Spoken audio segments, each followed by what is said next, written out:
Warga Kota Palembang masih memadati tempat wahana wisata air di momen libur Lebaran dan libur sekolah yang masih cukup panjang ini. Warga mengakui memilih menghabiskan waktu ke tempat wahana wisata air bersama keluarga setelah pekan lalu menghabiskan waktu untuk bersilaturahmi di momen libur Hari Raya Idul Fitri 1445 Hijriah. Warga juga mengakui anak-anak lebih tertarik untuk berwisata ke tempat wahana wisata air. Karena menurut saya wahana di sini cukup menarik dan banyak wahana-wahana yang menurut saya keren, banyak permainan.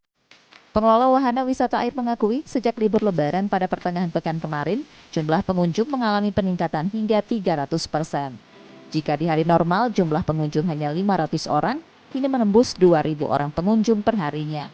Pengelola memprediksi jumlah pengunjung akan terus meningkat hingga akhir pekan nanti. Kurang lebih dibandingkan dengan sebelum-sebelumnya bisa sampai dengan 2 kali lipat. Campur, ada dari luar kota, ada dari Jakarta, ada dari Lampung, ada dari Batu Raja, Rabu Muli, dan kota Sumatera Selatan lainnya ya. Untuk menggait lebih banyak pengunjung pada awal pekan ini hingga akhir pekan nanti, pengelola wahana wisata air kembali menerapkan harga tiket normal, mulai dari Rp60.000 hingga Rp120.000.